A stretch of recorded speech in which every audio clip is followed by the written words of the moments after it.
She's changed all the locks. You won't be coming back into this house. That's what my brother told me over the phone as I stood in the airport terminal, exhausted after a 14-hour flight from Tokyo. My carry-on still hanging from my shoulder, I felt the ground shift beneath me. Before we jump back in, tell us where you're tuning in from, and if this story touches you, make sure you're subscribed, because tomorrow I've saved something extra special for you. I'm Daniel Cooper, 38 years old, senior project manager at Meridian Engineering, and apparently, as of 3 hours ago, homeless. I'd been in Japan for the past 2 weeks, finalizing a major infrastructure contract our firm had been chasing for months. The negotiations had been brutal. Late nights, cultural misunderstandings, last-minute demands. But we'd closed the deal, the biggest in our company's history. I should have been coming home to celebration. Instead, I couldn't even come home. The signs had been there, if I'm being honest with myself. Rachel and I had been growing apart for the past year. Communication had broken down to logistics and schedules. Affection had been replaced by politeness, but changing the locks, shutting me out of the home I'd purchased before we even met. That felt not just cold, but calculated. She hired some locksmith yesterday, my brother Jake continued. No, because Mrs. Davidson next door called me. She was worried something had happened to you. Our elderly neighbor had always looked out for me, ever since I moved into the colonial-style house on Oak Ridge Drive 8 years ago. Back when I was single, newly promoted, and stupidly proud of buying a house with more bedrooms than I needed. Did Rachel say anything to Mrs. Davidson? I asked, moving toward the airport exit, mind racing, just that the arrangement had changed. Whatever that means. Jake paused. You want me to come get you? I declined his offer, needed time to think. Instead, I rented a car and drove toward the Graham Hotel downtown. As I checked in, the receptionist cheerfully asked if I was in town for business or pleasure. I almost laughed. Neither, I replied. Just need a place to stay. In my room, I called Rachel, straight to voicemail.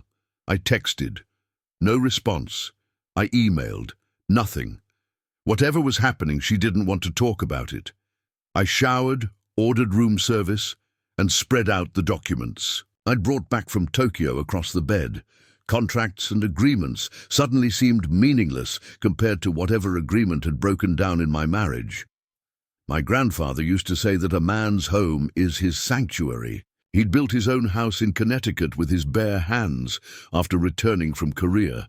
I grew up watching him care for that property like it was a living thing, mending fences, resealing windows, knowing the sound of every creaking floorboard. He'd left me enough for a down payment when he passed. Get yourself some roots, he'd written in his will, something that can't be pulled up easily. I hadn't planned on becoming a homeowner at 30. I was focused on my career at Meridian, where I'd started as an engineering assistant right out of college. But when the Colonial on Oak Ridge Drive came on the market, something clicked. The red brick exterior, the large maple trees in the yard, the window seat in the study overlooking the garden. It felt like somewhere I could build a life. I used my grandfather's money, took out a mortgage, and signed the papers alone. My name, only my name on the deed. I met Rachel 6 months later at a company charity event. She was smart, ambitious, working for a competing firm, but in marketing, not engineering. No professional conflict. We dated for 2 years before she moved in, another year before we married. I never thought to add her name to the house. It wasn't a conscious decision to keep it separate. It just never came up. We were busy building careers, traveling, talking about kids, but always next year. Sleep didn't come easily that night. In the hotel, I kept imagining Rachel in our house, moving through the rooms we'd furnished together, sleeping in our bed, all while knowing she'd locked me out. The betrayal felt physical, like something pressing against my chest. The next morning I called into work, explained the situation to my boss Martin, who granted me a few personal days. Take what you need, he said. That Tokyo deal earned you some grace. Then I called our family lawyer, Philip Green. She can't legally lock you out, Daniel, Philip said after hearing the situation. Your name is on the deed. It's your property. So what do? I asked. Break down my own door. You could call the police, have them escort you to your property, but... He hesitated. But it escalates things, I finished for him. Exactly. Sometimes the legally correct move isn't the strategically wise one. Have you tried communicating with Rachel directly? I explained my unanswered attempts. Philip suggested sending a formal email stating my intention to return home the following day. Document everything, he advised. Be neutral, not accusatory. After hanging up, I drafted the email, keeping it brief and unemotional. Nothing about how shocked or hurt I felt, just the facts. I was returning home tomorrow at noon. I expected access to my property. If the locks remained changed, I would be forced to take appropriate legal measures. I didn't immediately hit send. Instead, I drove to our neighborhood, parked a block away and walked past our house. My house. Rachel's car wasn't in the driveway. The curtains were drawn. It looked exactly the same as when I'd left for Tokyo, yet completely different now that I couldn't walk through the front door. Mrs. Davidson spotted me from her porch. She hurried over, concern etched on her face. Daniel! What in heaven's name is going on? Your wife had some man changing all the locks yesterday. I explained as little as possible. Rachel and I were working through some issues, nothing to worry about. Mrs. Davidson wasn't convinced. She's been having a lot of visitors while you were gone, she said, her voice dropping to a gossipy whisper. That sister of hers, Melissa, practically moved in, and some man I didn't recognize came by several times. My stomach tightened. Rachel's sister Melissa had never approved of me, always thought Rachel could do better. As for the unknown man, I didn't let myself complete that thought. Thank you for letting me know, I said, trying to keep my voice steady, and for calling Jake. Walking back to my rental car, I sent the email to Rachel. Within 5 minutes, my phone rang. Her name on the screen. You're not coming back here, she said immediately, her voice cold in a way I'd never heard before. Preparing and narrating this story took us a lot of time, so if you are enjoying it, subscribe to our channel. It means a lot to us. Now back to the story. No hello, no explanation. It's my house, Rachel. Is that all you care about? Property, ownership? Her voice rose. Not why I might not want you here anymore. I don't even know what's happened, I said, fighting to keep my tone level. I came home from a business trip to find myself locked out of my own house. I think I deserve an explanation. Your house, your house. You've never let me forget it's your house, have you? There was something in her voice, not just anger, but pain. Check your precious email. I've sent you something that might refresh your memory. The call ended. I sat in my car, heart pounding, and opened my email. There it was, a forwarded message from my work account to my personal one, a message I didn't remember sending. It was dated 6 months ago, addressed to Martin, my boss, part of a longer thread about property, investments the company was considering. In it, I'd written, "The West Side development is particularly attractive given the tax benefits. Similar to my situation at home, keeping the property in my name only has been financially advantageous, especially if the marriage doesn't work. Out long term, no split necessary for separately held assets." I stared at the words, cold spreading through my chest. I had written them. I remembered the conversation with Martin about investment properties, but the context. Martin and I'd been discussing hypothetical scenarios, tax structures, investment strategies. I hadn't actually been planning for my marriage to fail, had I? But seeing it there in black and white, I understood how it looked to Rachel, like I'd been strategizing, protecting myself, keeping one foot out the door of our marriage.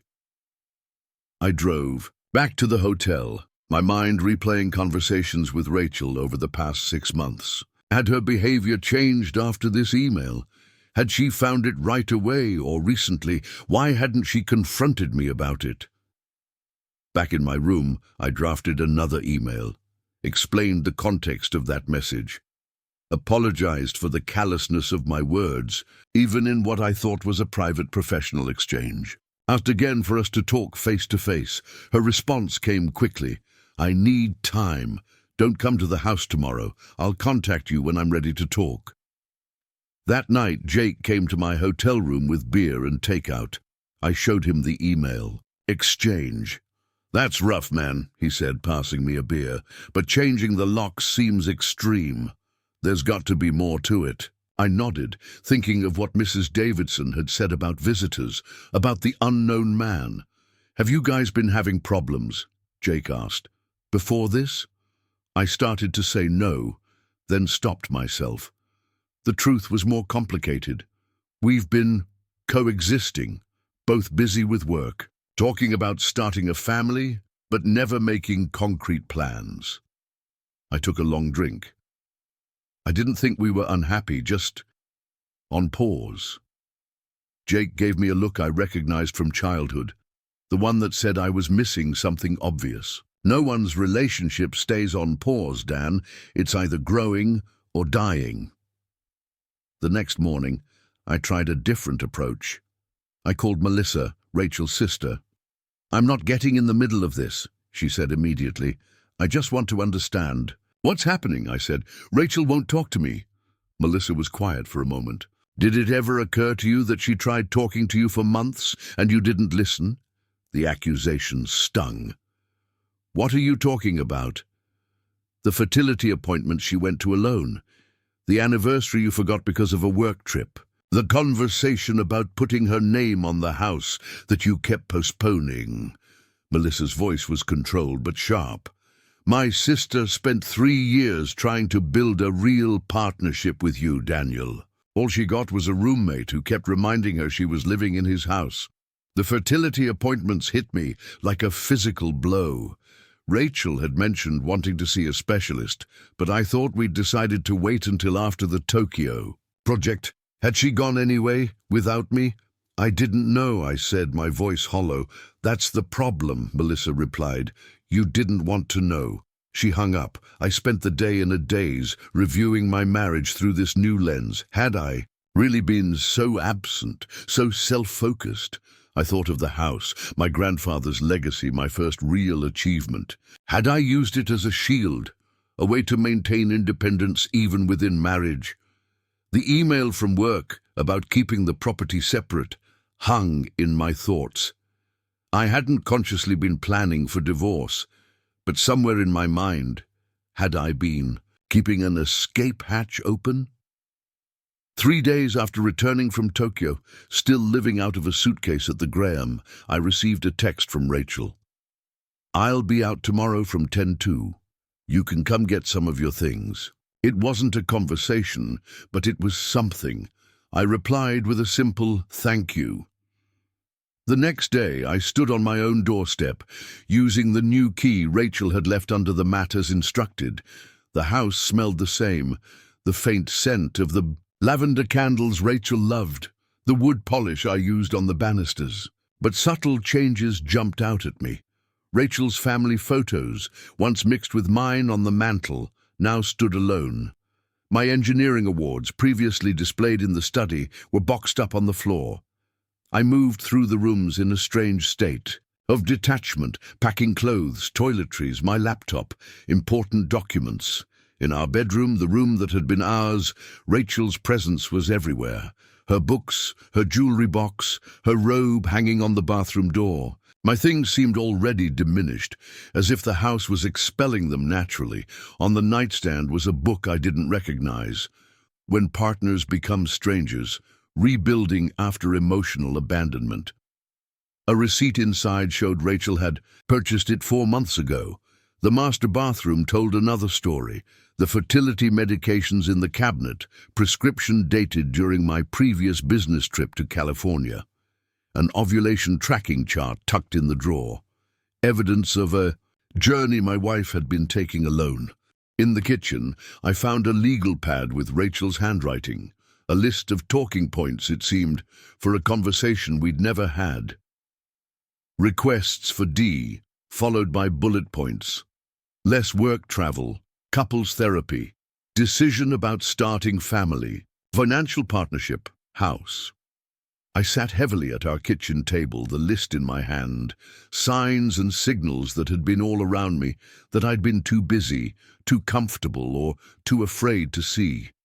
The house that I'd been so proud of, that bore only my name, had become a symbol of everything wrong in our marriage. As I packed the last of my immediate necessities, I found myself in the study, looking out from the window seat that had first made me fall in love with this house. From here, you could see most of the backyard, the garden Rachel had planted, the hammock I rarely found time to use, the oak tree we talked about hanging a child's swing from someday. On my desk was a sealed envelope with my name in Rachel's handwriting. I opened it, hands not quite steady. "Daniel," it began, "I didn't plan to lock you out. That decision came after finding more emails, more evidence that I've been the only one invested in our future together. You've kept one foot out the door since the day I moved in. The house is just the most obvious symbol. If you want to understand more, check the guest room closet. Everything is there. Ah." The guest room closet contained a file box I didn't recognize. Inside were printouts of emails between Rachel and a fertility specialist going back 8 months, medical reports, pamphlets about IVF, a journal documenting her cycle, her hopes, her growing concern about my absence, and copies of more emails from my work account, discussions with colleagues about potential transfers to other offices, including international posts. Emails where I'd discuss these possibilities without once mentioning how they might impact Rachel or our future family plans. The final item in the box was a legal consultation from 3 months ago, notes from Rachel's meeting with a divorce attorney, not filed, just exploratory, checking her options. I closed the box, my thoughts fragmented. There had been no other man visiting while I was in Tokyo. The visitor Mrs. Davidson had seen was likely Rachel's attorney or perhaps a counselor. Rachel hadn't been planning some grand betrayal. She'd been preparing for the end of something that, in her experience, had already died. Back at the hotel, I called Philip again, but with a different question than before. If I wanted to transfer property, my house, to joint ownership with Rachel, how would I do that? Philip was silent for a moment. "Daniel, I'm not sure. That's the right move strategically right now. If you're heading toward divorce, I'm not asking for legal strategy," I interrupted. "I'm asking how to do it." He explained the process. A new deed would need to be created and recorded, transferring the property from sole ownership to joint tenancy. It wasn't complicated legally, though it would have significant implications if our marriage dissolved. "Think carefully," Philip cautioned. "Once you add her to the deed, that house becomes half hers, regardless of who paid for it originally." "I understand," I said, and for the first time I truly did. After hanging up, I wrote Rachel a long email, not defending myself or asking to come home, but acknowledging what I'd found. Apologizing for my absence, not just physical, but emotional. Explaining that the house, which I'd seen as my achievement, my security, had become a wall between us rather than a home we shared. "I'm not asking for anything," I concluded, "but I want you to know I'm ready to listen now. Really listen. And I've initiated the paperwork to add your name to the deed, not as a manipulation to get you back, but because it's what should have happened years ago. This home has always been as much yours as mine. I just couldn't see past my own name on a piece of paper. I didn't expect an immediate response and didn't get one." A week passed. I found a month-to-month apartment, moved my things from the hotel, returned to work, though the Tokyo success felt hollow now. In project meetings, I found myself checking the time, making sure discussions wrapped up by 5 instead of letting them stretch into the evening, as had been my habit. Jake helped me move into the apartment, watching with raised eyebrows as I declined Martin's invitation to join a weekend strategy retreat. "Who are you, and what have you done with my workaholic brother?" he joked. "Just trying to get my priorities straight," I replied. 10 days after sending my email, I received a text from Rachel. "Coffee tomorrow? Carson's Cafe, 10 a.m. Carson's was neutral territory, not our regular place, but somewhere we'd been together a few times. I arrived early, claimed a quiet table in the corner, ordered her favorite drink so it would be waiting, small gestures that wouldn't fix anything but might show I was paying attention now. Rachel arrived precisely at 10, looking both familiar and like a stranger. She'd cut her hair shorter, was wearing a blouse I didn't recognize, the small changes you miss when you stop really seeing someone. "You didn't have to order for me," she said, sitting down, but she wrapped her hands around the mug, accepting it. "I know," I replied. I wanted to. The conversation that followed was the most honest we'd had in years. Rachel told me when she'd first felt our marriage shifting, not a sudden break, but a slow drift, like a boat untethered. How she'd tried to throw out anchors, planned dates I'd cancel last minute, conversations about the future I'd defer, attempts to deepen our connection that I'd unintentionally rebuffed. "I felt like I was living in your life, not building our life," she said. "The house was just the most obvious example. You talk about my mortgage, my study, my yard. Never ours. Even after 3 years of marriage. I didn't defend myself, couldn't really, not when I looked at it through her eyes." "And the fertility treatments?" I asked. "Why didn't you tell me you were going ahead with the appointments?" Rachel looked down. "I did tell you 3 times. You said whatever you think is best and change the subject." Her voice was quiet but steady. "Eventually I realized I was having conversations with you that you weren't actually present for. Each revelation was a stone dropping into the pit of my stomach. How had I missed so much, been so absent in my own marriage?" "The locked doors," Rachel continued. "That was after finding the email to Martin about keeping the house separate in case we split.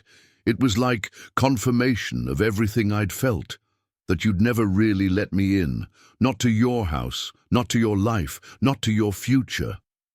"I started the paperwork," I said, "to add you to the deed." Rachel nodded. "I got the notification from the county clerk." She wrapped her hands tighter around her mug. "Why now, Daniel? Because you got locked out? Because you want to come home?" The question hung between us. The easy answer would have been yes. I missed my house, my bed, my life, but that wasn't the truth, or at least not all of it. "Because I finally understood what the house really meant," I said slowly. "To you, to us. It wasn't just about property. It was about partnership." I met her eyes. "I'm not asking to come home. Not yet. I need to prove to both of us that I can be a real partner first. Whether that's in that house or somewhere else." Something shifted in Rachel's expression. Not forgiveness exactly, but perhaps the first crack in a wall. "I'm seeing a therapist," I continued. "Started last week. Should have done it a long time ago. And I've turned down the Singapore expansion project. No more 2-week trips for a while." "You loved that Singapore proposal," Rachel said, surprised. "You worked on it for months." "I did," I agreed. "But I'm starting to see there are things I might love more if I give them the same attention." We talked for 2 hours, emptied the coffee pot the waitress left at our table. Not fixing everything, there was too much broken for that, but laying our cards on the table at least. As we prepared to leave, Rachel hesitated. "The house feels too big," she said, "when you're not there. Too empty." It wasn't an invitation back, but it was something. A door not completely closed. I can keep paying the mortgage while we figure things out, I offered. Whether you stay there or we decide to sell it. Rachel shook her head. That's not... I don't want your money, Daniel. The deed change is meaningful, but it's not everything. She looked at me directly. I want to know if there's still a home to build, with or without that house. 2 months later, I still hadn't moved back to Oak Ridge Drive. The paperwork, making Rachel co-owner of the house, had been finalized. We'd started couples therapy, tentatively dating each other again. Dinner once a week, occasional movies, conversations that stretched late into the evening, remembering who we'd been before we became strangers. The Tokyo deal, which had seemed so important, faded in significance. Martin was disappointed when I declined to lead the implementation phase. This could fast-track you to partner, he reminded me. I know, I replied. But I'm working on a different kind of partnership right now. My grandfather used to say a house isn't the same as a home. The house is timber and stone and glass. The home is what you build inside it, day by day, choice by choice. I'd forgotten that distinction, mistaking ownership for achievement. One Saturday morning, Rachel called and asked me to come over, not to the house, she specified, but to meet her at Potter's nursery nearby. I found her in the garden section, considering young maple trees. The one in the backyard is showing its age, she explained. I thought we might plant a new one for the future. I understood what she was really asking. Not just about a tree, but about putting down new roots, together. I'd like that, I said. We selected a red maple sapling, loaded it into her car. Back at the house, our house now, we spent the afternoon digging, planting, watering. My hands in the same soil as hers, both of us invested in something that wouldn't show its full growth for years to come. As the sun began to set, Rachel handed me a key. The new key to the new locks. This doesn't solve everything, she said carefully. We still have work to do. I know. I took the key, feeling its weight in my palm, not just metal, but responsibility, commitment. But maybe you could stay tonight, she continued, if you wanted. I did want that. Wanted it more than any promotion or project or house with my name alone on the deed. But I also wanted to get this right, to rebuild with a stronger foundation. How about dinner first, I suggested. We could cook here like we used to, see where the evening goes. Rachel smiled, a real smile that reached her eyes in a way I hadn't seen in too long. I'd like that. That night I did stay. Not because I had reclaimed my property or won some legal battle about ownership. I stayed because we both chose it, because we were both holding the door open. The house on Oak Ridge Drive was changing, becoming something new. Not my sanctuary or her space, but our home. The deed with both our names was just paper. The real work was in the walls we were taking down between us, the rooms we were opening up in our lives, the future we were cautiously, hopefully beginning to build again. Sometimes losing your keys is how you find your way home. My grandfather used to say that a man's home is his sanctuary. He'd built his own house in Connecticut with his bare hands after returning from Korea. I grew up watching him care for that property like it was a living thing, mending fences, resealing windows, knowing the sound of every creaking floorboard. He left me enough for a down payment when he passed. Get yourself some roots, he'd written in his will, something that can't be pulled up easily. I hadn't planned on becoming a homeowner at 30. I was focused on my career at Meridian, where I'd started as an engineering assistant right out of college. The company had recognized my analytical skills and work ethic early on, promoting me twice in my first 4 years. By the time I hit 29, I was managing small infrastructure projects across the Northeast, living out of a suitcase half the time, and saving everything I could. My apartment was just a place to store my clothes between trips. When my grandfather passed, The inheritance came as a surprise. We'd been close when I was younger, spending summers at his Connecticut home where he taught me to fish, build birdhouses, and fix just about anything. But as my career accelerated, those visits had become less frequent, once, maybe twice a year. Quick weekend trips where I'd check that his roof wasn't leaking and his furnace was working properly. He never complained about my absences, just nodded and said he understood how the world worked now.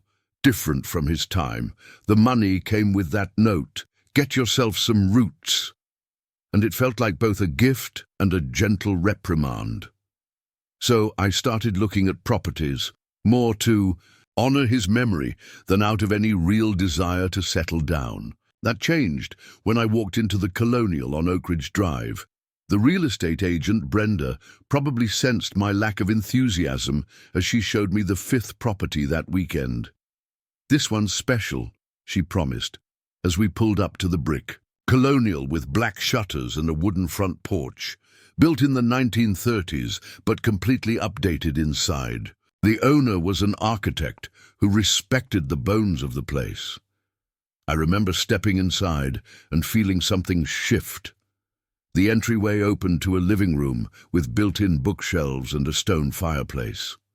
Hardwood floors that had been restored to a warm honey color, but it was the study that sold me. A small room off the main hallway with a window seat built into a bay window overlooking the backyard. I could imagine sitting there with coffee on weekend mornings, watching the seasons change in the garden.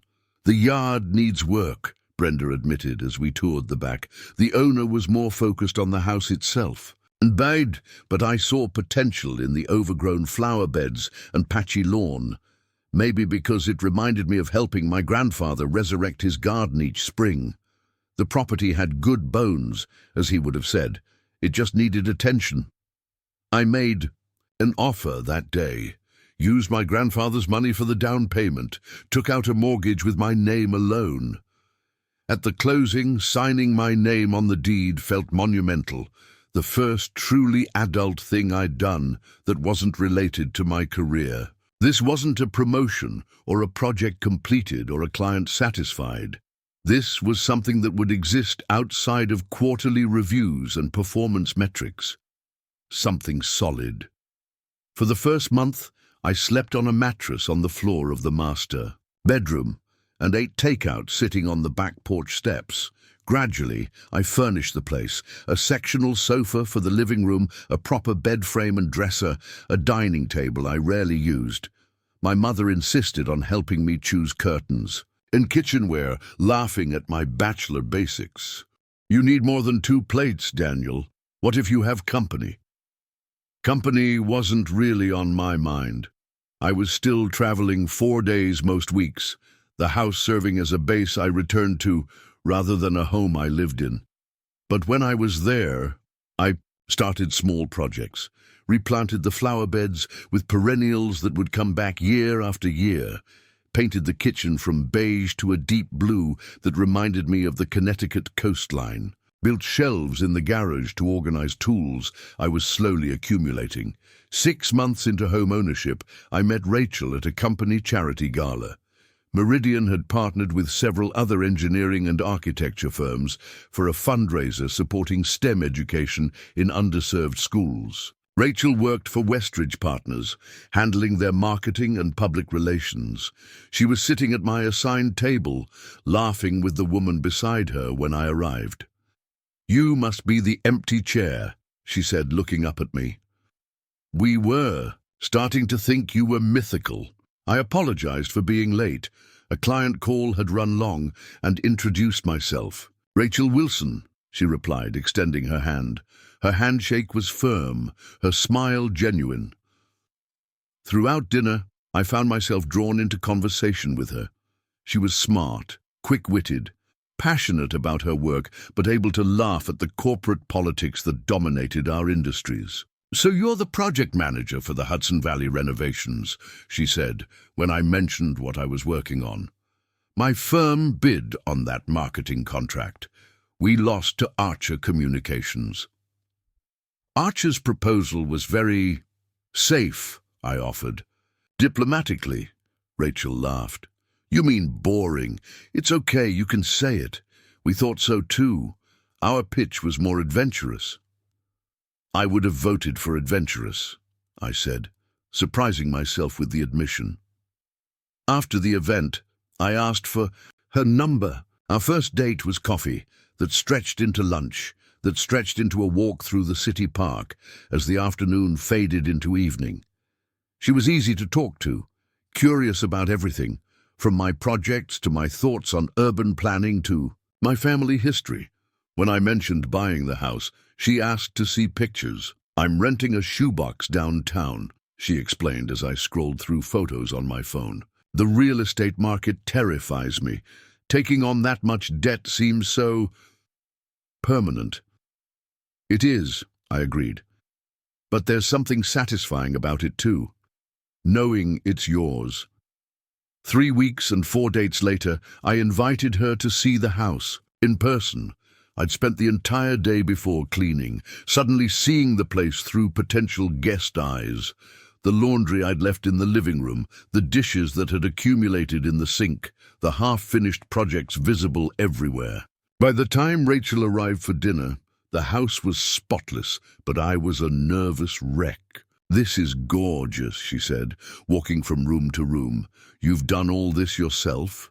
I nodded, following behind her as she explored. In the study, she immediately gravitated to the window seat, settling into it like she belonged there. This would be my favorite spot, she declared. Perfect reading nook. I'd never actually sat there, I realized. Had been using the study as a place to sort mail and store overflow from my home office upstairs. Rachel ran her hand along the built-in bookshelf beside the window. These are original to the house. According to the previous owner, I confirmed, he kept all the architectural details intact during renovations. Smart man, she said, smiling up at me. Some things shouldn't be changed. That evening, cooking dinner together in my rarely used kitchen, something shifted. The house felt different with Rachel in it, warmer, more alive. She moved through the rooms with appreciation, noticing details I'd overlooked or forgotten. The way the afternoon light hit the staircase, the craftsmanship of the moldings, the view from the upstairs hall window. You found a real gem, she said later as we sat on the back porch with glasses of wine. It suits you. How so? I asked, curious about her perception since we'd only known each other a short time. Solid, well-structured, but with hidden details that reveal themselves slowly. She looked at me over her wine glass. Am I close? I laughed, but something in me recognized the truth in her words. Scarily accurate for someone I've known less than a month. Our relationship progressed naturally from there. Rachel was ambitious in her career, but maintained clear boundaries between work and personal life, something I admired but hadn't mastered myself. She worked late when necessary, but protected her weekends, made time for friends, family, hobbies, had a book club she never missed, a Sunday morning yoga class that was sacred. My schedule was more chaotic, still dominated by travel and client emergencies. Rachel adapted, never complaining when I had to cancel plans last minute or when I was physically present but mentally still at work. She'd gently take my phone from my hands during dinner, saying, "They'll survive without you for an hour." We dated for 2 years before I asked her to move in. The suggestion came organically as her lease was ending and we were already spending most nights together. It makes financial sense, I explained, ever the pragmatist. You'd save on rent and the commute to your office would be shorter. Rachel had looked at me for a long moment before responding. Is that the only reason you want me to move in? Financial efficiency? I backtracked immediately, realizing how clinical I'd sounded. No, of course not. I want you here. I love having you here. The house feels better with you in it. She smiled, satisfied with the amendment. Then yes, but I want to contribute. We should figure out a fair arrangement. We settled on her paying a portion of the utilities and groceries while I continued. Handling the mortgage and property taxes. It seemed reasonable given the imbalance in our salaries. I was earning significantly more as a senior project manager than she was in marketing, though she was on a solid upward trajectory at Westridge. The transition wasn't without adjustments. Rachel's furniture wouldn't all fit, so we stored some pieces and integrated others. Her colourful, eclectic style softened the more minimal aesthetic I'd established. Throw pillows appeared on the sofa, artwork on previously bare walls, plants on windowsills. The kitchen cabinets filled with proper cooking equipment, replacing my bachelor basics. "You really only had 2 plates," she marveled one day while unpacking her kitchen boxes. "Your mother wasn't exaggerating." I shrugged. I never needed more. Rachel gave me a look that was both amused and a little sad. "Didn't you ever want to entertain? Have friends over for dinner?" The truth was, I hadn't. My closest friend was Jake, who would have been happy eating pizza straight from the box. My other friendships were mostly work-related. Colleagues I occasionally met for drinks, but rarely invited into my personal space. The house had been my retreat, not a gathering place. But Rachel changed that. She hosted dinner parties for her book club, invited neighbors for summer barbecues, organized game nights with friends from both our social circles. Gradually, the house became more than my property. It became a home where memories were being created, where people gathered, where life happened even when I wasn't there. A year after Rachel moved in, I proposed during a weekend trip to the Connecticut shore. We married 6 months later in a small ceremony in her parents' backyard. Simple, intimate, perfect for us. The honeymoon was 2 weeks in Portugal, the longest I'd ever been away from work.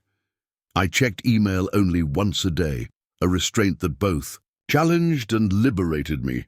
When we returned, life settled into a new rhythm. Marriage didn't dramatically change our day-to-day. We'd already been living together, had already merged our routines and habits. But there was a subtle shift, a deepening. Conversations about the future became more concrete. We started talking about children, about how we'd reconfigure the house to accommodate a growing family, about which of the 3 bedrooms would make the best nursery. These conversations typically happened on Sunday mornings, curled up in the window seat in the study that had become Rachel's favorite spot, just as she'd predicted on her first visit. She'd bring coffee and the newspaper, and we'd plan in lazy, non-committal ways. "Maybe next year," became our refrain for starting a family, after the Hudson Valley project, after her promotion, after the kitchen renovation. The kitchen renovation was Rachel's idea. The original layout was functional, but dated, with limited counter space and cabinets that didn't quite close properly. "If we're going to be cooking for more than just us someday, we need more room," she reasoned. I agreed, hiring a contractor recommended by a colleague. The project took 3 months, during which our meals were prepared in a makeshift kitchen, set up in the dining room. Rachel handled most of the design decisions, consulting me mainly on budget matters.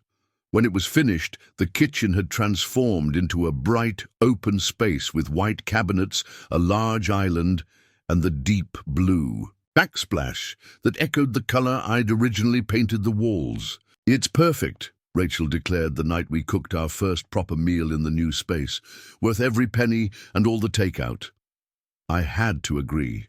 The renovation had completely changed the heart of the house. Yet as I signed the final check to the contractor, I realized I hadn't updated the home insurance policy to reflect the increased value. Sitting at my desk that evening, reviewing our policy, I found myself listing all the improvements we'd made together. The kitchen, the landscaped garden, the updated guest bathroom. The house had evolved significantly from the day I'd signed. The deed. It occurred to me then that despite all these changes, despite our marriage, despite Rachel's contributions, both financial and otherwise, her name wasn't on any of the official paperwork. The house remained solely in my name. I mentioned this to her that weekend, raising it casually as we worked in the garden, planting fall bulbs that would bloom in spring. I was thinking we should update the deed to include your name, since we're married now, and you've put so much into the place. Rachel paused, trowel in hand, soil smudged across her cheek. I've been wondering about that, actually. It feels strange knowing that legally I have no claim to the home we share. Her phrasing, the home we share, struck me. Yes, we shared the space, the experiences within it, the plans for its future, but officially it remained mine alone. I'll call Philip on Monday, I promised, referring to the family lawyer who had handled my grandfather's estate. He can draw up the paperwork. Rachel nodded, returning to her planting. No rush. It's just something to take care of eventually. But Monday brought an emergency with the Hudson Valley project, a structural issue discovered during excavation that required immediate attention. I flew out that afternoon, spent 2 weeks on site, resolving the problem, and the deed update was forgotten in the chaos. When I returned home, exhausted and preoccupied with project timelines that had been thrown off course, Rachel didn't mention the deed. Instead, she raised a different topic over dinner our first night back together. I've been thinking about the baby timeline, she said, carefully cutting her chicken. I'm turning 34 next month. If we want more than one child, we should probably start trying soon. The shift from maybe next year to start trying soon caught me off guard. The Hudson Valley project was entering its most critical phase. The Singapore expansion Martin had been hinting I might lead was on the horizon. Starting a family right now felt like adding one variable too many to an already complex equation. Can we revisit this after Hudson Valley wraps up? I asked. That's only 6 more months. Then things should calm down. Something flickered across Rachel's face. Disappointment, resignation, I wasn't sure. 6 months isn't that long in the grand scheme, she agreed after a moment. But maybe I should see a specialist in the meantime, just to make sure everything's working properly, given my age. Whatever you think is best, I said, attention already drifting to an email that had just pinged on my phone. A client question I'd been expecting, one that required a thoughtful response. Rachel said something else about appointments and insurance coverage, but I was already mentally composing my reply to the client. I made appropriate noises of agreement, finished my dinner quickly, and retreated to my home office to send the email, which turned into reviewing updated project specifications, which turned into a conference call that lasted until midnight. When I finally came to bed, Rachel was already asleep, curled away from my side. I slipped in beside her, careful not to wake her, and promised myself I'd be more present tomorrow. Would properly discuss the family planning timeline, would call Philip about the deed, but tomorrow brought its own urgencies, its own distractions, and so did the day after that, and the week after that. Life continued in its established rhythm. Me traveling for work, Rachel maintaining our home base, both of us successful in our careers, but increasingly disconnected from each other. The conversations about children moved from maybe next year to when the time is right. Discussions about the deed never resurfaced. Without realizing it, we'd settled into a pattern of coexistence rather than partnership. The passion that had defined our early relationship hadn't disappeared, but it had been deprioritized in favor of practicalities, routines, and separate goals. Through it all, the house on Oak Ridge Drive remained my name alone on paper, even as Rachel's presence shaped it more and more. Her books filled the built-in shelves. Her garden flourished in the backyard. Her touch was visible in every room, every decision about our shared space. Yet legally, she remained a guest in my home, a distinction neither of us acknowledged, but that existed nonetheless. Maybe that's why, when Martin called me into his office that Tuesday afternoon in early spring and offered me the lead role on the Tokyo infrastructure deal, I didn't immediately think of how it would impact Rachel or our tentative family plans. The project would require 2 weeks in Japan for initial negotiations, followed by regular trips throughout the implementation phase. It was the biggest opportunity of my career, a direct path to partnership if executed successfully. "This is recognition of the outstanding work you've done on Hudson Valley," Martin said, leaning back in his chair. "The client specifically requested you, said your attention to detail and problem-solving approach were exactly what they needed for a project of this complexity." Pride swelled in my chest. When would I need to be in Tokyo? 3 weeks from now. We'll need intensive prep before then. I'm freeing you from other responsibilities so you can focus entirely on this. That night I shared the news with Rachel over the dinner she'd prepared, a celebration, I thought, of my achievement. Her response was measured, careful. 2 weeks is a long time to be away, she said, twirling pasta around her fork without eating it. And right when we were finally going to talk about starting a family. Had we scheduled that conversation? I couldn't remember making any specific plans. "This is a career-defining opportunity, Rachel, a partnership track project." "I know," she sighed, "and I'm proud of you. I thought we were working toward our future together. Sometimes it feels like your career is the only future you're building." The observation stung, partly because I recognized its truth. "Both are important to me," I insisted, "but this project has a timeline I can't control. Our family plans have more flexibility." Rachel set down her fork. "Do they?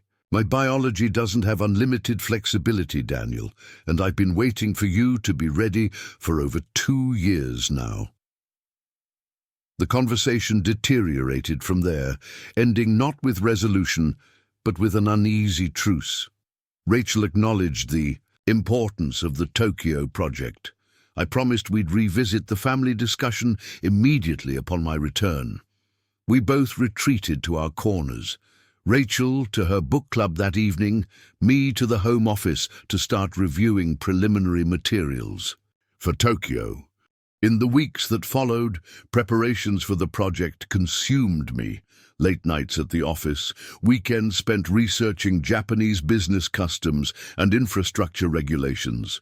Rachel and I existed in parallel, sharing space, but rarely connecting. She asked appropriate questions about my preparations, but didn't push for deeper engagement. I noticed her growing quieter, more self-contained, but attributed it to her own busy schedule at work.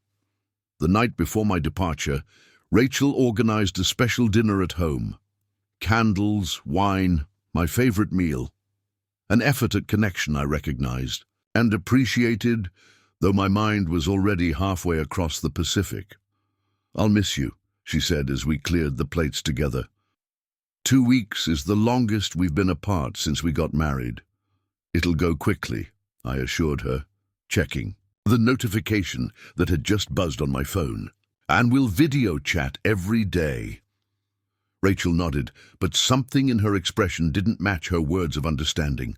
I should have paid attention to that disconnect, should have recognized it as a warning sign. Instead, I focused on packing preparations, double-checking documents, setting up international service on my phone. In the morning, Rachel drove me to the airport. Our goodbye was affectionate but brief. A quick kiss, a promise to call when I landed, an exchange of "I love you" that felt routine rather than heartfelt. Neither of us could have known that this ordinary parting would be the last normal moment of our marriage, that when I returned from Tokyo, successful but exhausted, I would find myself locked out of the life we'd built, forced to confront the foundation cracks I'd been ignoring for years. As my plane lifted off American soil, the house on Oak Ridge Drive still had only my name on the deed, still represented my grandfather's legacy rather than our shared future, still stood as a physical manifestation of how I'd kept one foot firmly planted in independence, even as I claimed to be building a partnership. The locks hadn't changed yet, but the door between Rachel and me had already begun to close. The next morning I tried a different approach. I called Melissa, Rachel's sister. "I'm not getting in the middle of this," she said immediately upon answering, her voice sharp with recognition. "I just want to understand what's happening," I said, trying to keep my tone even. "Rachel won't talk to me." Melissa was quiet for a moment. I could almost see her weighing how much to reveal, where her loyalties should lie. "Did it ever occur to you that she tried talking to you for months and you didn't listen?" The accusation stung, more because of the certainty in her voice than the words themselves. "What are you talking about?" "The fertility appointment she went to alone, the anniversary you forgot because of a work trip, the conversation about putting her name on the house that you kept postponing." Melissa's voice was controlled but cutting. "My sister spent 3 years trying to build a real partnership with you, Daniel. All she got was a roommate who kept reminding her she was living in his house." The fertility appointments hit me like a physical blow. Rachel had mentioned wanting to see a specialist, but I thought we'd decided to wait until after the Tokyo project. Had she gone anyway, without me? "I didn't know," I said, my voice hollow. "That's the problem," Melissa replied. "You didn't want to know." She hung up. I stood in my hotel room, phone still in hand, trying to process what I'd just learned. Had Rachel really gone to fertility appointments alone? Had I forgotten our anniversary? I pulled up my calendar, scrolled back through the past year. There it was, March 17th, marked with a small reminder that I'd apparently swiped away. I'd been in Pittsburgh that day, handling an emergency with the foundation work on a commercial development. I remembered calling Rachel, telling her I'd make it up to her when I got back. Had I ever done that?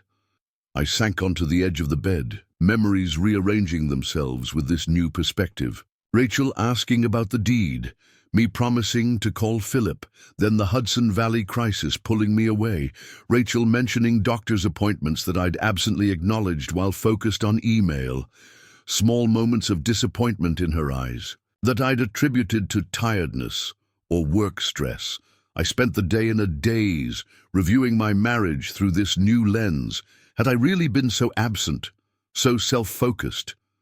I thought of the house, my grandfather's legacy, my first real achievement. Had I used it as a shield, a way to maintain independence even within marriage? The email forwarded from my work account hung in my thoughts. I hadn't consciously been planning for divorce, but somewhere in my mind, had I been keeping an escape hatch open? The words stared back at me from my phone screen. "Keeping the property in my name only has been financially advantageous, especially if the marriage doesn't work out long term." I tried calling Rachel again, still straight to voicemail, texted asking to meet in person, no response, emailed a more thorough apology. Nothing. The silence felt deliberate, a wall she'd constructed to match the physical one of the locked doors. That evening, Jake came to my hotel room with beer and takeout. He'd always been the more emotionally intuitive of us brothers, could read situations I missed entirely. Today, his face was grave as he handed me a container of pad thai. "So," he said, settling into the armchair by the window. "Want to tell me the whole story now?" I showed him the email exchange with Rachel, explained what Melissa had told me about the fertility appointments and forgotten anniversary. As I spoke, the patterns became clearer. My absences, my preoccupation with work, my subtle but consistent message that the house was mine, the marriage was secondary. "Have you guys been having problems?" Jake asked. "Before this?" I started. To say no, then stopped myself. The truth was more complicated. We've been coexisting, both busy with work, talking about starting a family but never making concrete plans. I took a long drink of beer. I didn't think we were unhappy, just on pause. Jake gave me a look I recognized from childhood, the one that said I was missing something obvious. "No one's relationship stays on pause, Dan. It's either growing or dying." "So what do I do now?" I asked, feeling uncharacteristically lost. As a project manager, I solved problems for a living, created paths forward through complications. But this, my wife changing the locks, shutting me out, Both physically and emotionally, I had no blueprint for this. Give her space, Jake suggested, but also show her you're willing to change. Real change, not just words. How do I show her anything if she won't see me or talk to me? Jake considered this. Actions speak louder. What's the biggest thing you could do to show her you're serious about your marriage being a partnership? The answer came immediately. Put her name on the deed. Make the house legally ours, not just mine. Acknowledge that our life together wasn't something I was allowing her to participate in, but something we were building together. The next morning, I called Philip, our family lawyer. If I wanted to transfer property, my house, to joint ownership with Rachel, how would I do that? Philip was silent for a moment.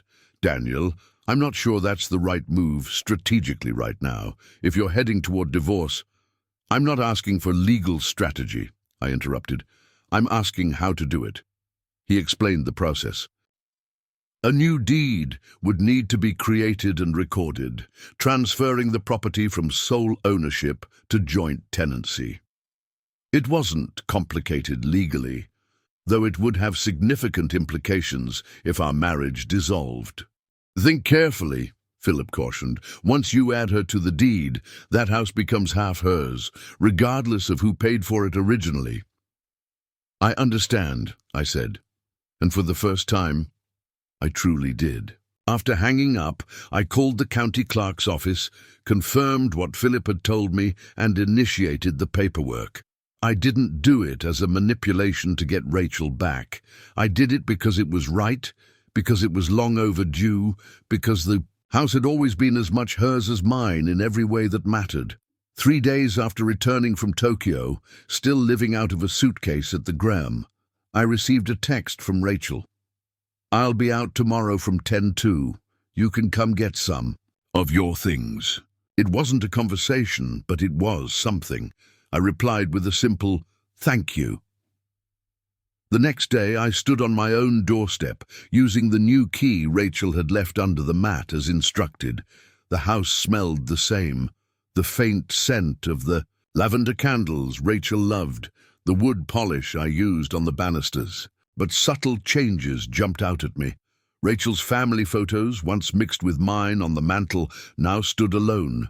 My engineering awards, previously displayed in the study, were boxed up on the floor. I moved through the rooms in a strange state of detachment, packing clothes, toiletries, my laptop, important documents. In our bedroom, the room that had been ours, Rachel's presence was everywhere. Her books, her jewelry box, her robe hanging on the bathroom door. My things seemed already diminished, as if the house was expelling them naturally. On the nightstand was a book I didn't recognize. When Partners Become Strangers, Rebuilding After Emotional Abandonment. A receipt inside showed Rachel had purchased it 4 months ago.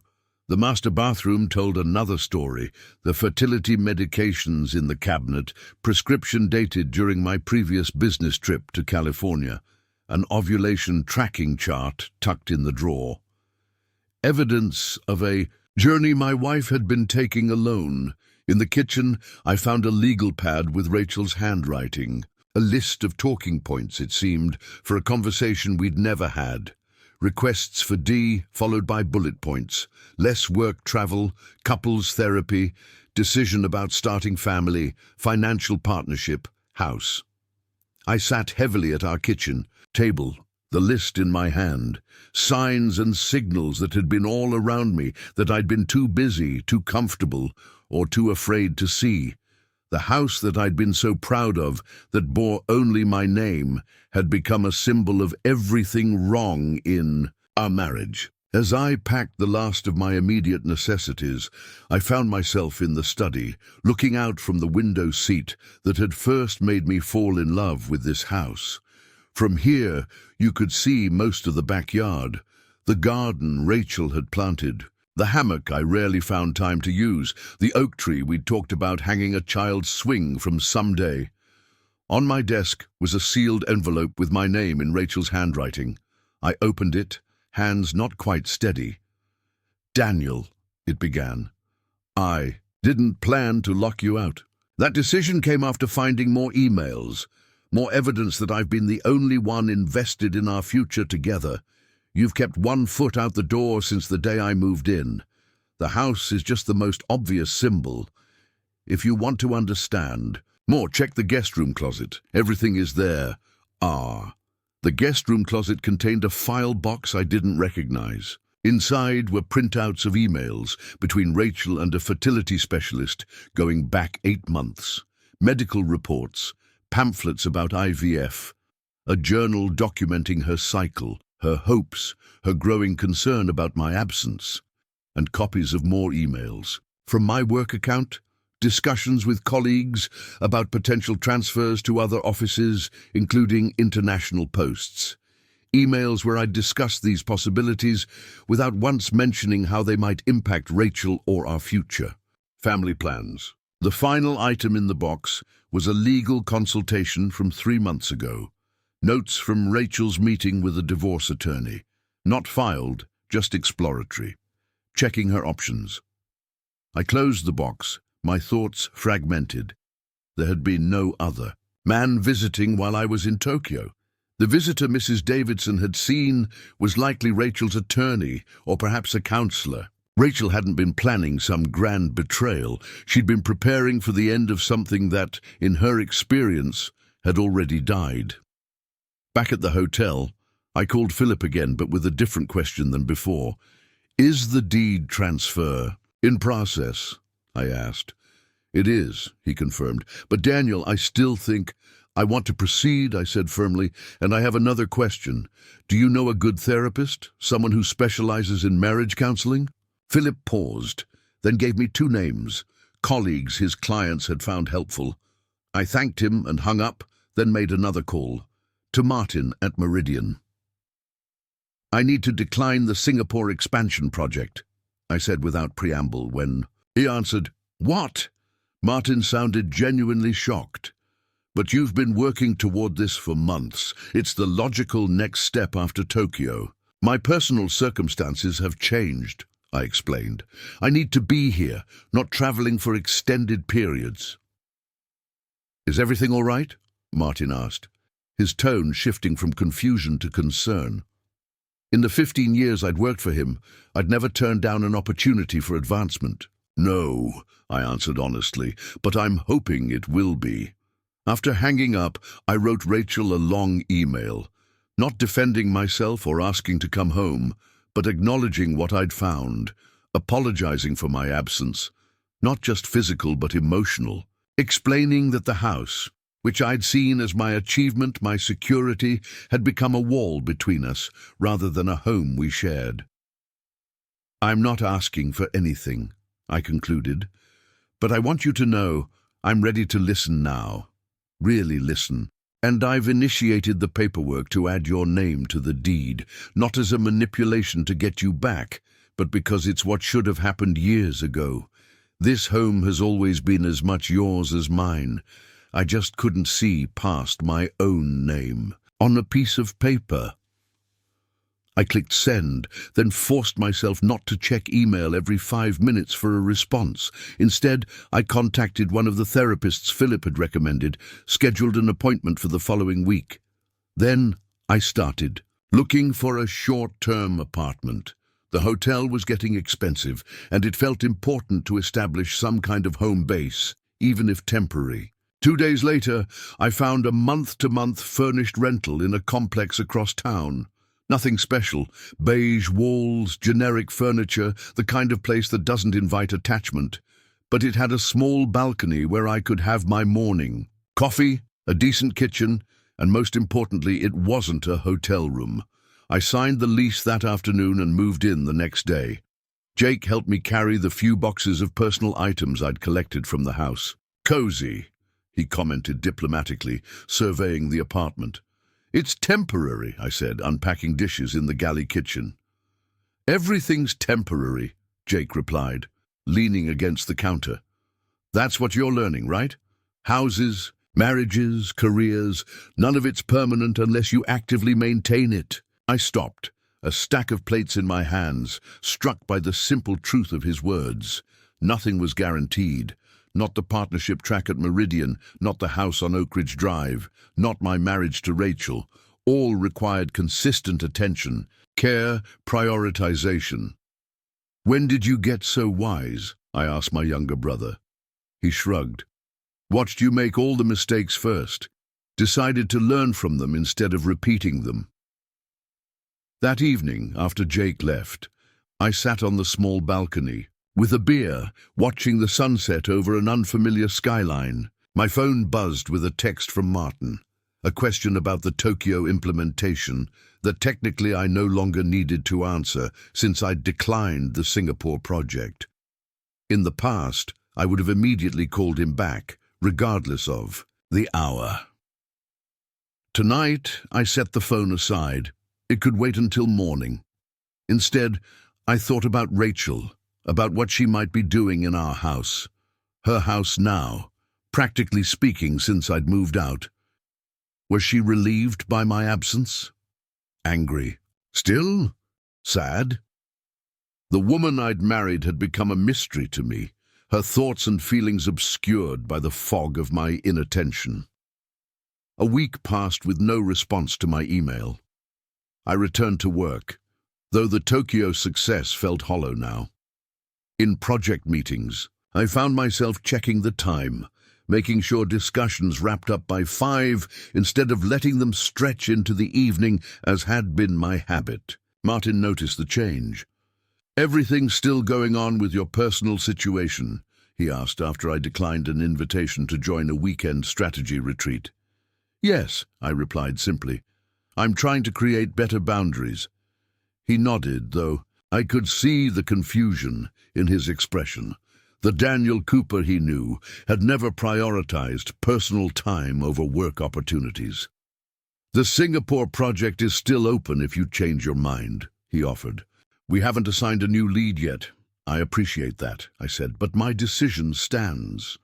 10 days after sending my email, I received a text from Rachel. "Coffee tomorrow, Carson's Cafe, 10 a.m. My heart jumped at the notification. I read and reread the 9-word message, searching for clues in its brevity. Carson's was neutral territory. Not our regular place, but somewhere we'd been together a few times. Was this a good sign? Or was she choosing a public location to minimize the chances of a scene? I replied with a simple "I'll be there," then spent the evening anxious about what tomorrow might bring. Would this be a conversation about reconciliation?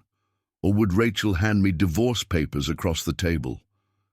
The night before our meeting, I barely slept, replaying our history in my mind, the accumulation of small moments that had led us here, the opportunities I'd had to be more present, more invested, more aware of what was happening in my own marriage, the times I'd chosen work, achievement, forward momentum over the quiet moments that actually build a life together. I arrived at Carson's 30 minutes early, claimed a quiet table in the corner, ordered Rachel's favorite drink, an oat milk latte with an extra shot, so it would be waiting for her. Small gestures that wouldn't fix anything but might. Show I was paying attention now. Rachel arrived precisely at 10, looking both familiar and like a stranger. She'd cut her hair shorter, falling just below her chin now instead of to her shoulders, was wearing a blouse I didn't recognize, deep green against her fair skin. The small changes you miss when you stop really seeing someone. "You didn't have to order for me," she said, sitting down, but she wrapped her hands around the mug, accepting it. "I know," I replied. "I wanted to." She looked tired, shadows under her eyes that makeup couldn't quite conceal. Was she sleeping poorly too? The thought that we might be sharing the same insomnia, separated by locks and walls and misunderstandings, created an ache in my chest. "Thank you for meeting me," I said when it became clear she wasn't going to start. Rachel nodded, her eyes on her coffee rather than on me. "I got your email and the notification from the county clerk about the deed." "I meant what I said," I told her. "It's not a manipulation. It's something I should have done years ago." She finally looked up at me, her gaze direct in a way that reminded me of our first meeting. "Why now, Daniel?" Because you got locked. Out? Because you want to come home. The question hung between us. The easy answer would have been yes. I missed my house, my bed, my life. But that wasn't the truth, or at least not all of it. Because I finally understood what the house really meant, I said slowly. To you, to us. It wasn't just about property. It was about partnership. I met her eyes. I'm not asking to come home, not yet. I need to prove to both of us that I can be a real partner first, whether that's in that house or somewhere else. Something shifted in Rachel's expression. Not forgiveness exactly, but perhaps the first crack in a wall. I found your list, I continued, in the kitchen. Your requests, less work travel, couples therapy, a decision about starting a family, financial partnership with the house. I took a breath. I've already started making changes. I turned down the Singapore project. I've set boundaries at work. No more weekend emails. No more late nights unless absolutely necessary. I've started seeing a therapist. Individual sessions for now, but I let the invitation hang there, unspoken. And the fertility appointments? Rachel asked, her voice catching slightly. You saw those records too? I nodded. I'm sorry. I wasn't there with you, that you felt you had to do that alone. I told you about them, she said quietly. 3 times. You said, whatever you think is best, and changed the subject.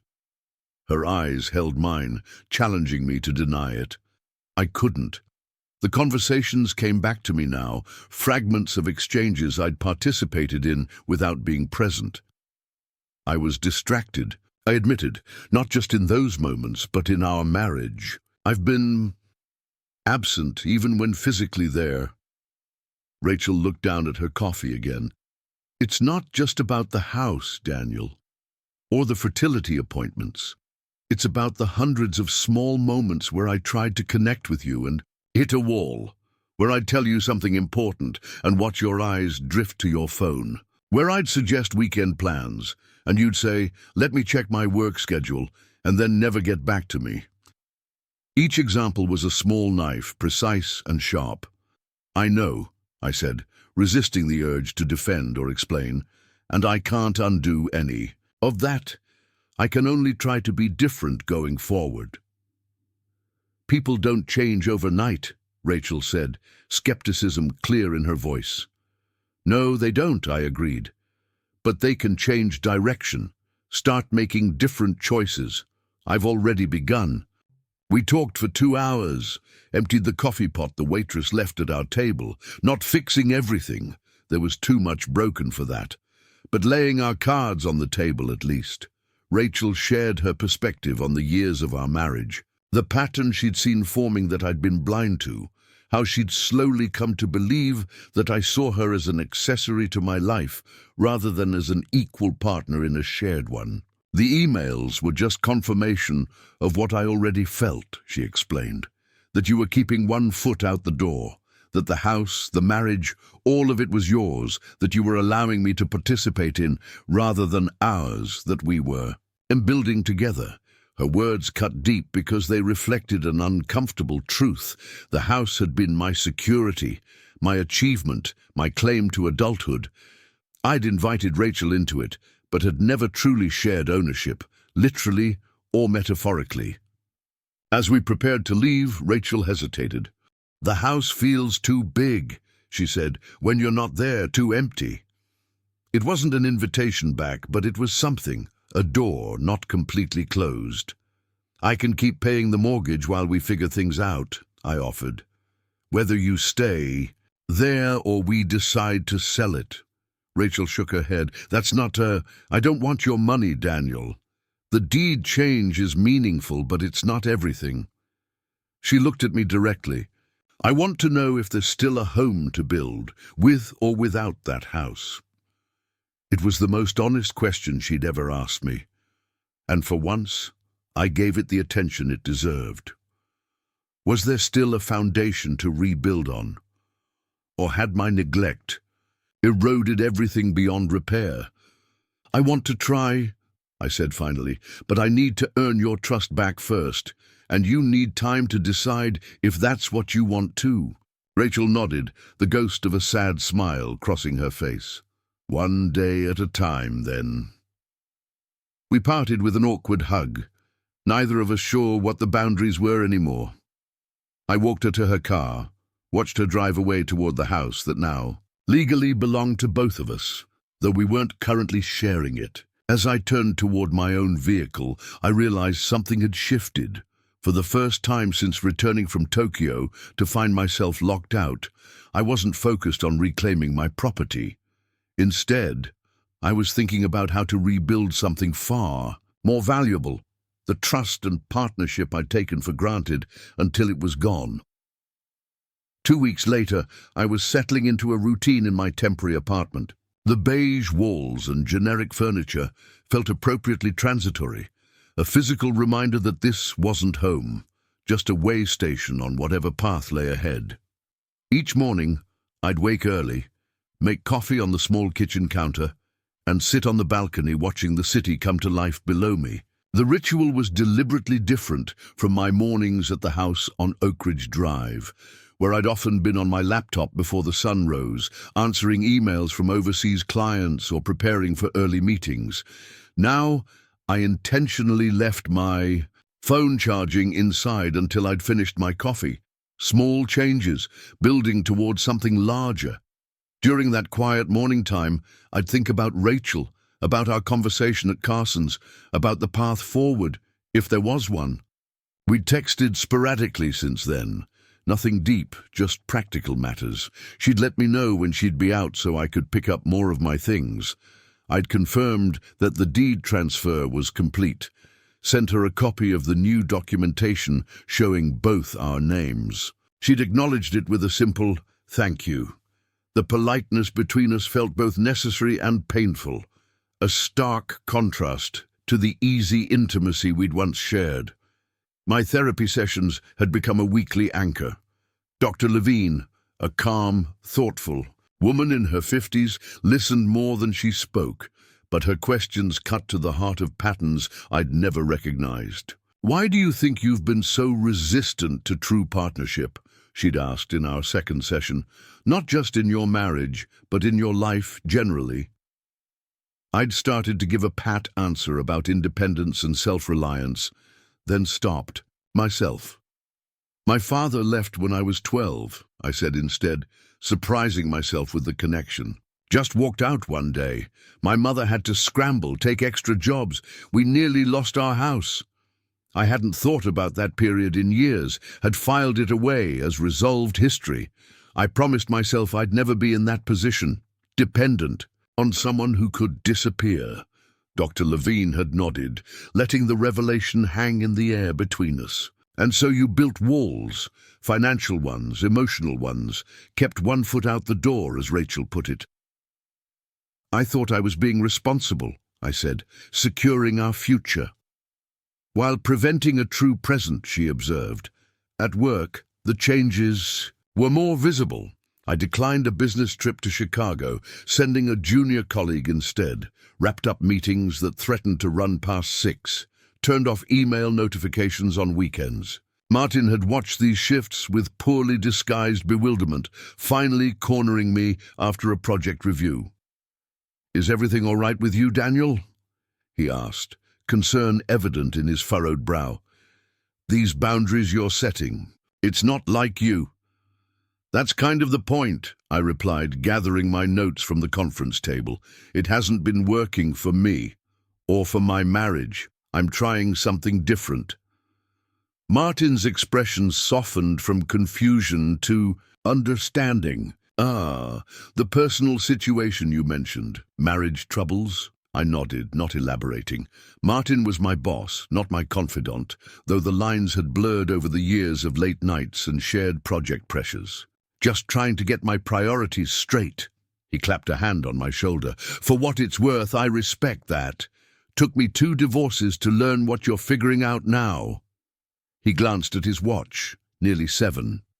I should get home myself. Rebecca's been on me about missing family dinners. As he turned to leave, I was struck by the irony.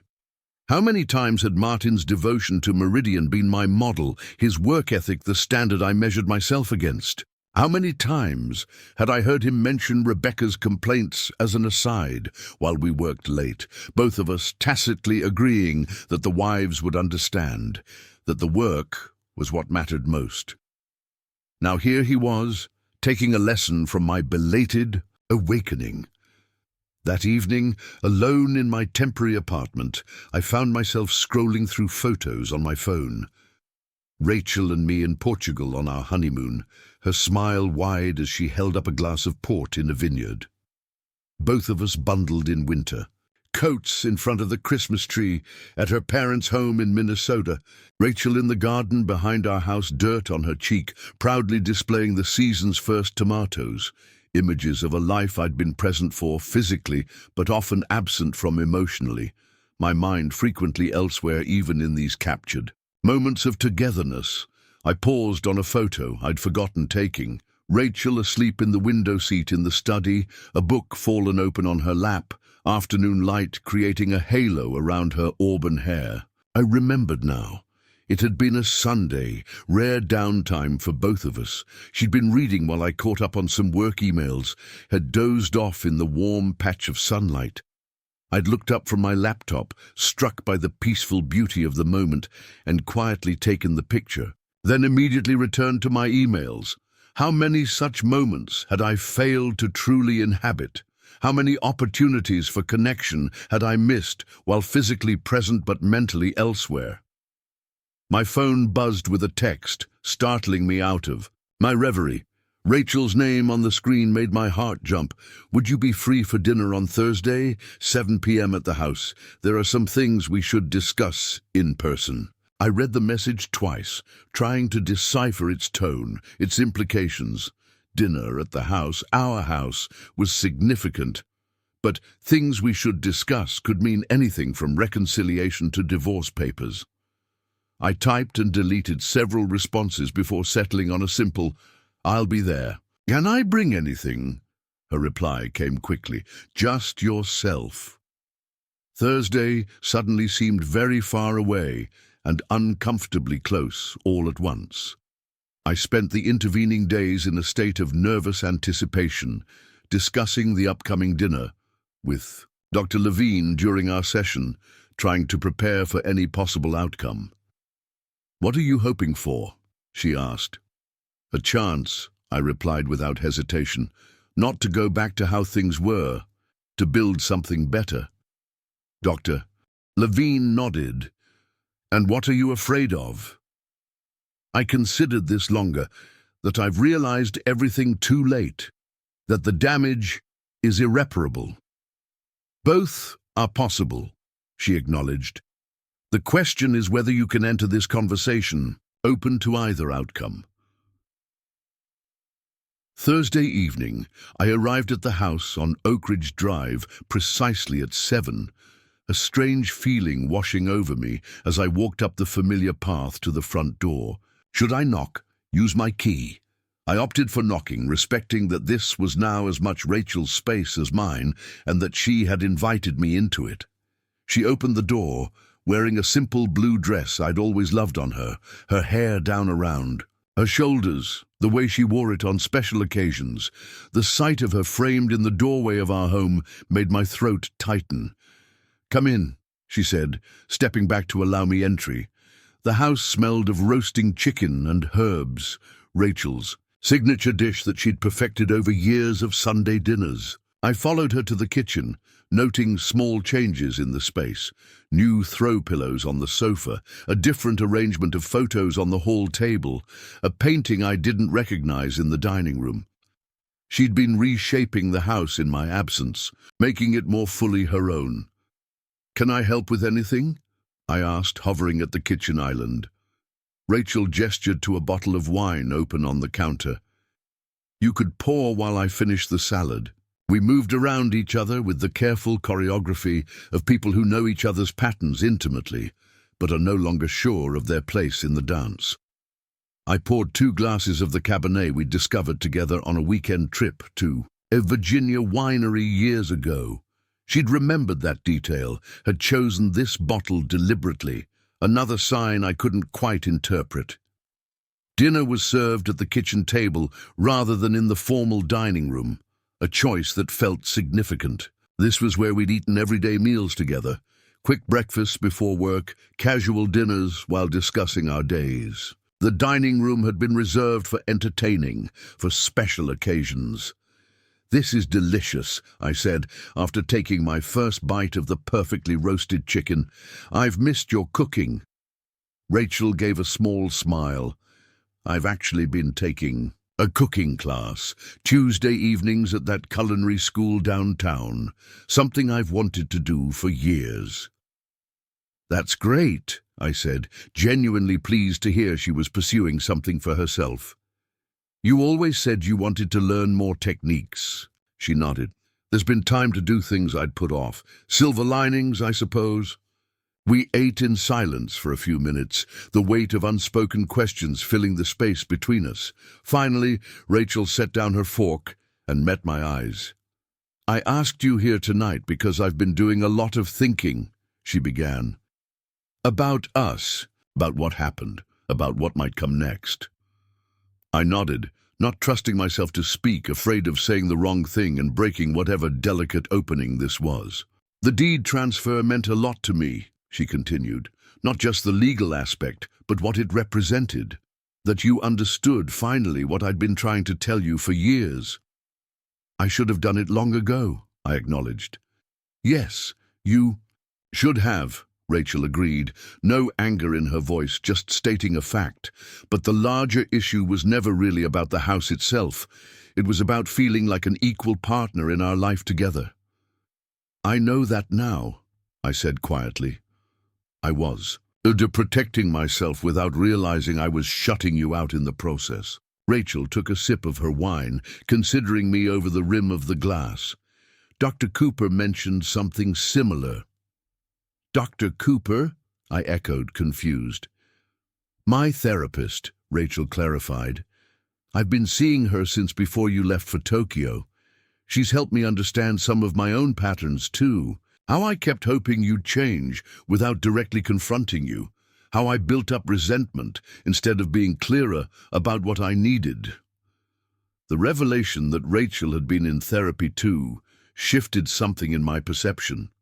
She hadn't just been a passive recipient of my neglect. She'd been actively working on her own role in our dysfunctional patterns. "What do you need, Rachel?" I asked, the question feeling monumental in its simplicity. She set down her glass, her eyes steady on mine. "I need to know if you're really changing, or if this is a temporary reaction to being locked out.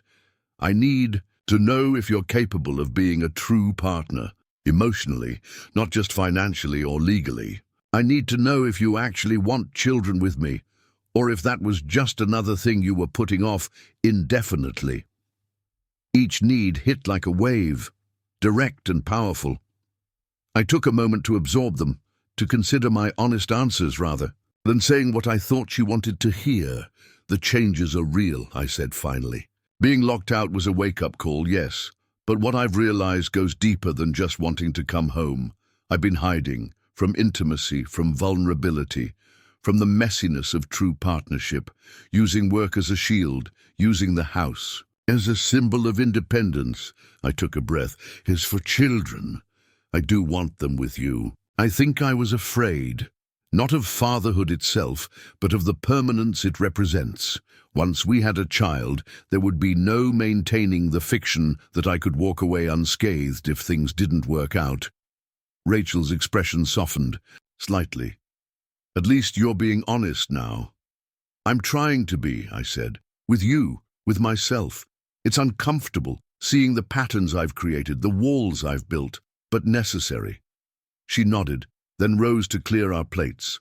I helped, the familiar domestic routine of cleaning up after dinner, feeling both ordinary and precious.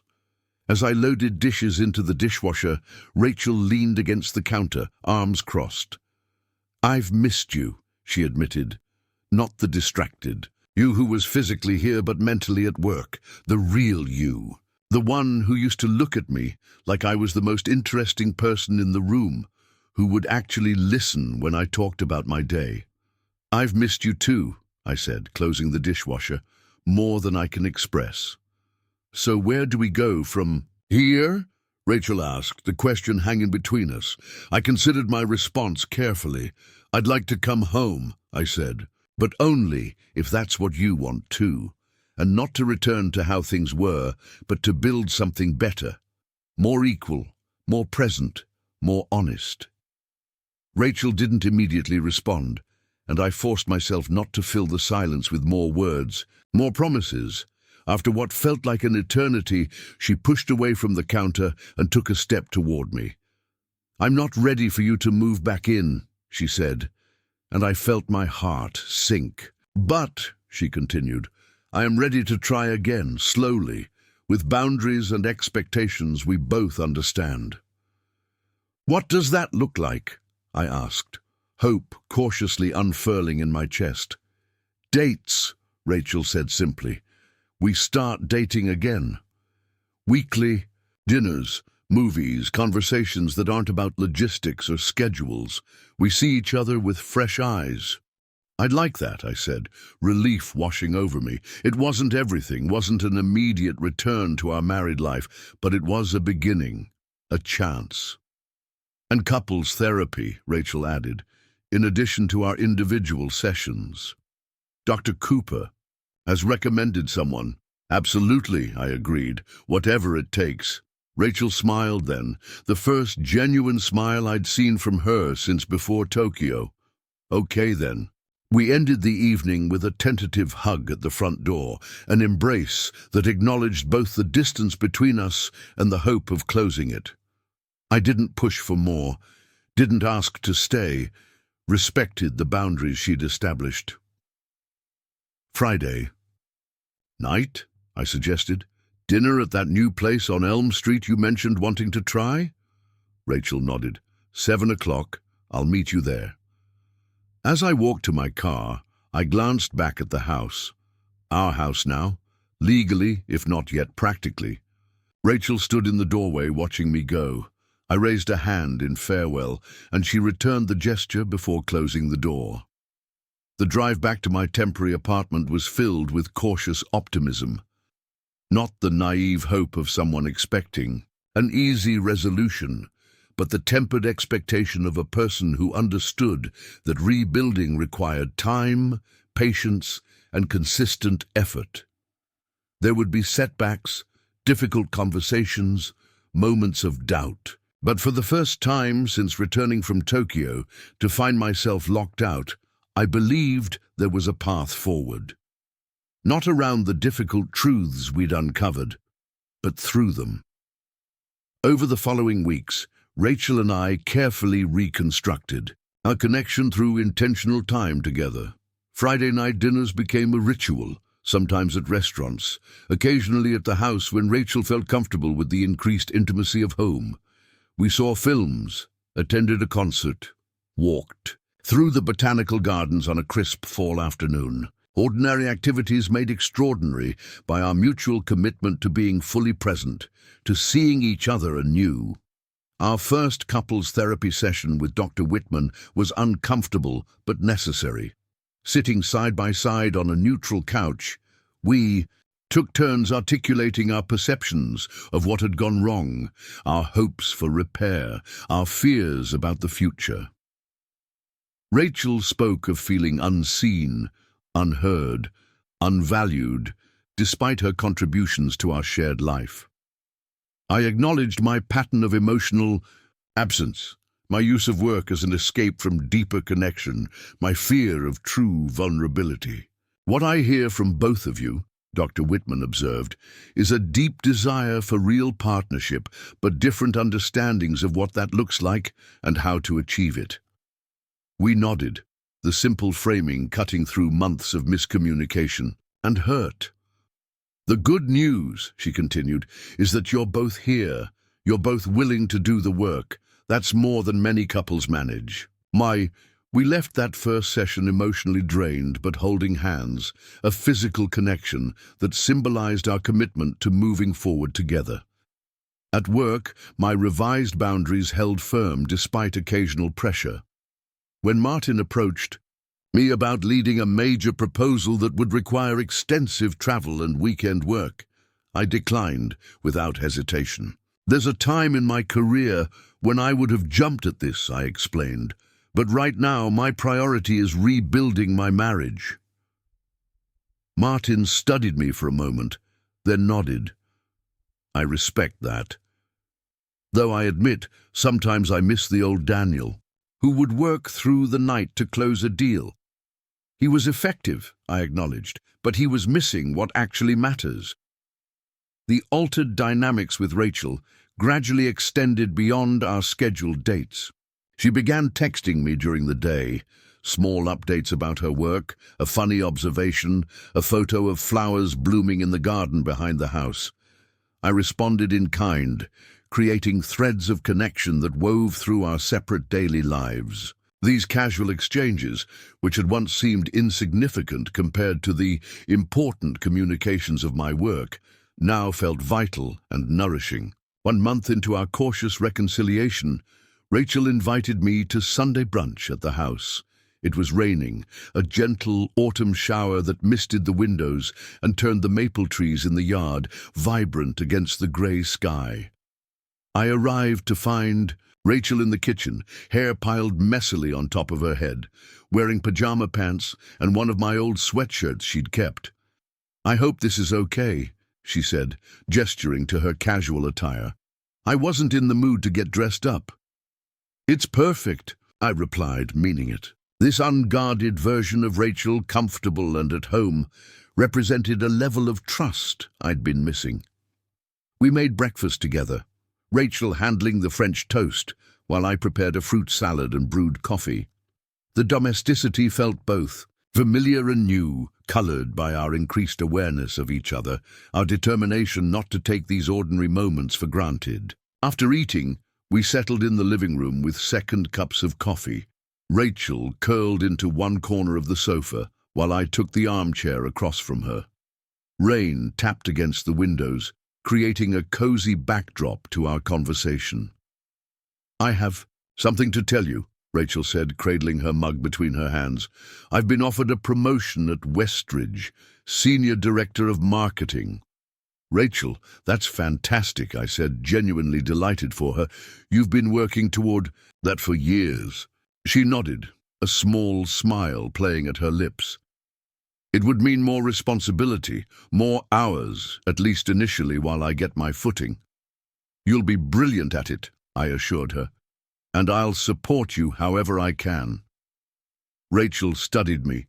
Over her coffee mug, the old Daniel might have seen my increased work hours as competition, might have responded by working even more himself.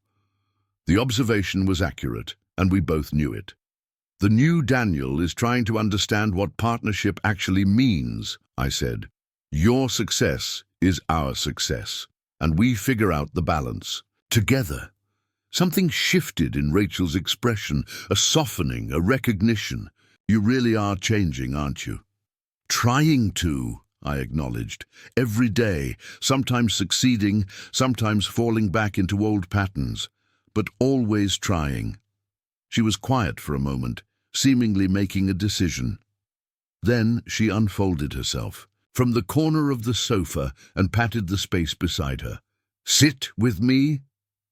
I moved to join her, the physical proximity both welcome and charged with meaning. Rachel leaned against me slightly, her shoulder touching mine, and we sat in comfortable silence watching the rain. "I've been thinking," she said finally, "about you coming home." My heart skipped, but I kept my voice steady. "Oh." Rachel nodded, not immediately, but soon maybe, starting with a night or two per week and seeing how it feels. "I'd like that," I said simply, not pushing for more, respecting the measured pace she was setting. She turned to face me, her expression serious. "If we do this, if we really try again, I need to know it's for the right reasons. Not just because it's comfortable or familiar, or because neither of us wants to start over, but because we actually choose each other, fully aware of both our strengths and our flaws. I took her hand, the first time I'd initiated physical contact. Beyond our greeting and goodbye hugs. I choose you, Rachel, not out of habit or convenience, not because you're my wife on paper, but because you're the person I want to build a life with. The person who challenges me to be better, who sees through my walls, who makes this house a home. Rachel's eyes glistened with unshed tears. That's a good answer, she whispered. It's the truth, I replied. I was lost in my own narrow definition of success, of security. I needed to get locked out of my house to understand what home really is. Rachel leaned forward then and rested her forehead against mine, a gesture of connection more intimate than a kiss would have been in that moment. We still have work to do, she murmured. I know, I agreed. I'm committed to doing it. We stayed like that for a long moment, breathing together, acknowledging the fragile new growth between us, the potential for something stronger and more genuine than what we'd had before.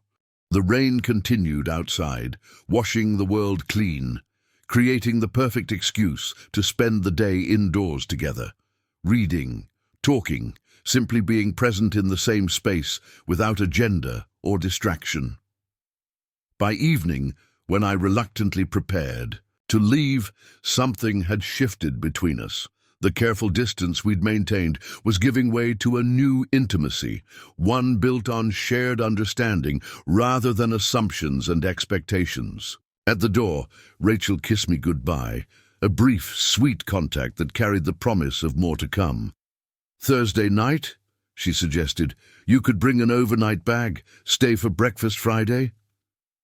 It wasn't a full return, wasn't an immediate resolution to all that had transpired between us. But it was a step forward, a building block in the new foundation we were creating together. I'd like that very much, I said, tucking a strand of hair behind her ear, allowing myself to fully see her, not just her physical presence, but her whole self, the complex, brilliant, caring woman I'd been in danger of losing through my own inattention. As I drove back to my temporary apartment that night, the rain having given way to a clear, star-filled sky, I thought about the house on Oak Ridge Drive. It was still there, still solid, still containing all the material possessions and comforts I'd valued so highly. But what made it home wasn't the deed with both our names now recorded on it. It was the possibility of true partnership within its walls, messy, challenging, imperfect, but real. For the first time since being locked out, I understood that coming home wasn't about reclaiming space. It was about earning trust, creating a safety, building connection. The locks had changed, but so had we, and perhaps that had been necessary all along. 2 months later, I still hadn't moved back to Oak Ridge Drive permanently. The paperwork making Rachel co-owner of the house had been finalized. We'd settled into a cautious rhythm. I stayed over 2 nights a week, usually Thursday and Sunday. The other days, I returned to my temporary apartment, giving us both space to process the slow rebuilding of our relationship. Our couples therapy sessions with Dr. Whitman had become the foundation of our reconciliation. Every Tuesday evening, we sat together on her office couch, unpacking layers of miscommunication and unmet expectations. Some sessions left us drained, others hopeful. All moved us forward in understanding each other better. Partnership means different things to different people, Dr. Whitman observed during one particularly productive session. Daniel, for you, it meant financial security and stability. Rachel, for you, it meant emotional presence and shared decision-making. Neither definition is wrong, but they weren't aligned. We'd nodded, the simple framing illuminating years of disconnect. What I'd thought was providing for our future, Rachel had experienced as emotional abandonment. What Rachel had sought in terms of connection, I'd perceived as distraction from achievement. two people living parallel lives while sharing the same address. Work continued to test my new boundaries. The Tokyo deal, which had seemed so important, faded in significance. Martin was disappointed when I declined to lead the implementation phase. "This could fast-track you to partner," he reminded me during a private meeting in his office. "I know," I replied, "but I'm working on a different kind of partnership right now." His expression shifted from confusion to understanding. "The pendulum," he said cryptically. "What's that?" "When we realize we've swung too far in one direction, we often overcompensate by swinging equally far in the opposite direction. Work above all else becomes family above all else." Martin leaned back in his chair.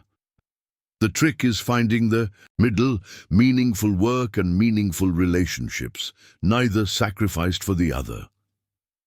His insight stayed with me.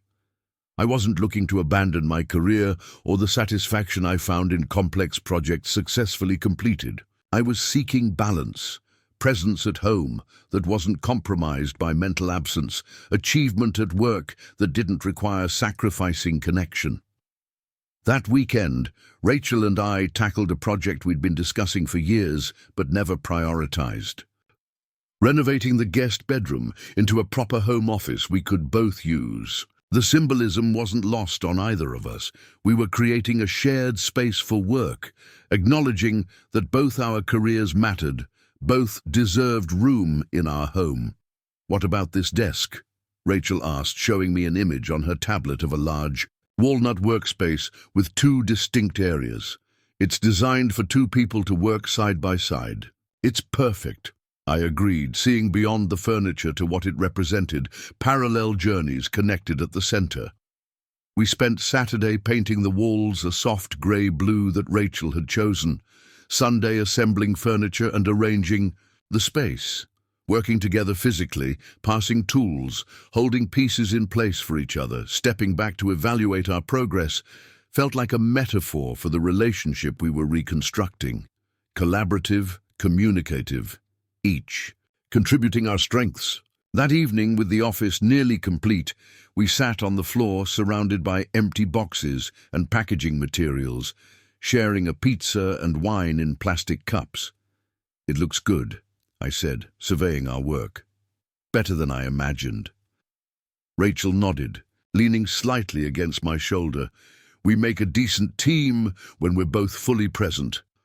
The observation could have been cutting, a reminder of my past emotional absences, but her tone held no bitterness, just acknowledgement of our journey. Where we'd been, where we were now. "I should get going soon," I said reluctantly, aware of our established pattern. Sunday nights I returned to my apartment, giving us both space as the work week began. Rachel set down her plastic cup, turning to face me. "What if you stayed?" The question hung between us, weighted with meaning beyond this single night. You sure?" I asked, not wanting to rush her, to mistake a moment of connection for a larger decision. She nodded, her eyes steady on mine. "Not permanently yet, but maybe more than just Thursdays and Sundays. Maybe we start with 3 or 4 nights a week. See how it feels." "I'd like that," I said simply, knowing better than to push for more. Rachel smiled, a genuine expression that reached her eyes in a way I'd missed during our months of separation. Me too. That night, lying beside her in what had once been our bed, I felt a profound gratitude. Not just for the physical reconciliation, but for the second chance neither of us had been guaranteed. I'd nearly lost us, through inattention and misplaced priorities. That I was here now, Rachel's breathing steady beside me as she slept, felt like a gift I was determined never to take for granted again. The next morning, I woke before my alarm, momentarily disoriented by the familiar ceiling of our bedroom. Rachel was already up. I could hear her moving around in the kitchen below, the faint sounds of NPR's morning news program drifting up the stairs. Monday morning in our house had its own rhythm, one my body remembered even after months away. I showered quickly and dressed in the clothes I'd brought for work, then joined Rachel in the kitchen. She stood at the counter in her robe, hair still damp from her shower, preparing coffee. "Morning," I said, hesitating in the doorway, suddenly uncertain about the protocols of this new arrangement. Were we back to morning kisses, casual domesticity, or was this still a careful negotiation of space and boundaries? Rachel settled the question by turning and offering a small smile. "Coffee's almost ready. There's granola, or I could make toast." "Granola's perfect," I replied, moving to get bowls from the cabinet. We prepared breakfast together, moving around, each other with the practiced ease of long cohabitation, the awkwardness fading as we settled into the familiar routine. Rachel read headlines from her tablet while I checked the weather on my phone. Normal Monday morning activities that felt anything but normal after so much separation. As we finished eating, Rachel glanced at the clock. "I should get dressed. Big presentation this morning." "The Miller account?" I asked, remembering her mentioning an important pitch her team had been preparing. She looked surprised that I'd remembered. "Yes, if we land it, it'll be the biggest client my department has ever handled." "You'll be brilliant," I assured her. "Your presentations are always compelling." Rachel's expression softened. "Thank you." She hesitated, then added, "Would you want to get dinner tonight? Celebrate. If it goes well, or commiserate if it doesn't." "Absolutely," I replied immediately. "Just text me where and when." As she turned to head upstairs, I called after her. "Rachel?" She looked back, eyebrows raised in question. "I'm proud of you. For the promotion. For how you've handled everything. All of it." A slight flush colored her cheeks. "Thank you, Daniel. That means a lot." That evening, we met at a small Italian restaurant downtown. Rachel was already seated when I arrived, a glass of Prosecco in front of her, her face alight with contained excitement. "You got it," I said as I sat down, not needing to ask. She nodded, breaking into a full smile. "Signed the contract this afternoon. 2-year commitment. Biggest account Westridge has landed this fiscal year." "That's incredible," I said, genuinely thrilled for her. The waiter appeared, and I ordered a glass of Prosecco as well. "A proper toast is in order." When our glasses were both full, I raised mine.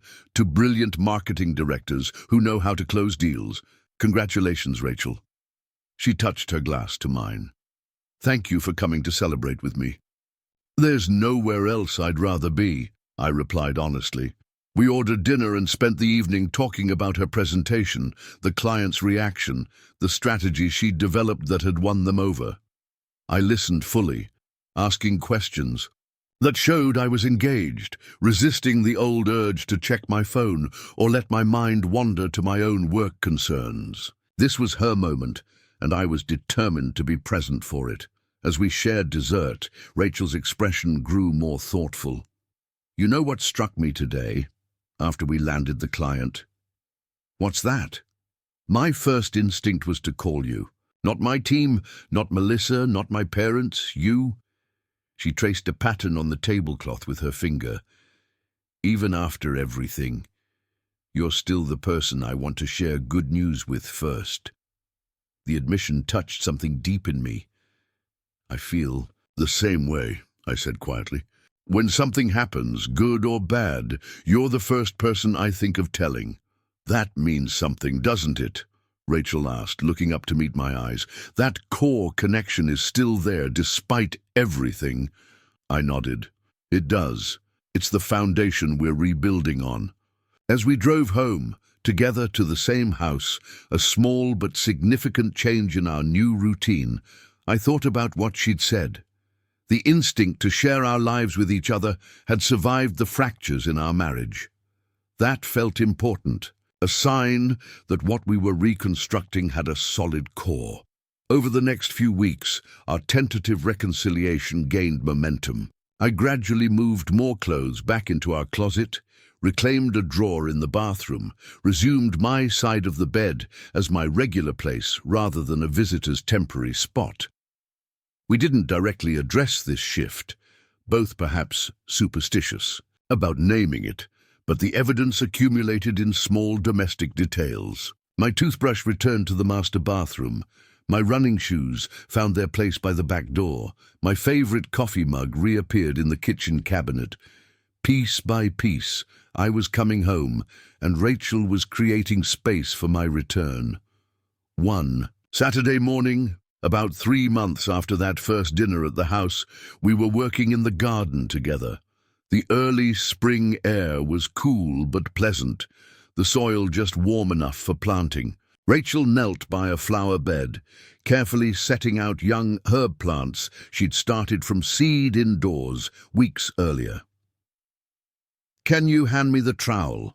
she asked, gesturing to the gardening tools spread on the ground beside me. I passed it to her, then watched as she deftly dug small holes for each seedling. Her movements were confident, practiced from years tending this garden that she'd created from the patchy lawn I'd purchased with the house. "I was thinking," Rachel said, not looking up from her work, "your lease on the apartment is up next month, right?" "It is," I confirmed, surprised she'd remembered. "The 15th. Rachel carefully placed a basil seedling in its prepared hole, gently patting soil around it. "It seems silly to renew it when you're here most nights anyway." My heart skipped. "Are you asking me to move back home?" I wanted to be sure, not to assume or misinterpret. Rachel finally looked up, shielding her eyes from the sun with a soil-smudged hand. "I'm suggesting it might be time to officially end our separation, if you feel ready." "I do," I said immediately, then paused, matching her careful tone. "But only if you're sure. This has to be right for both of us." She nodded, returning to her planting.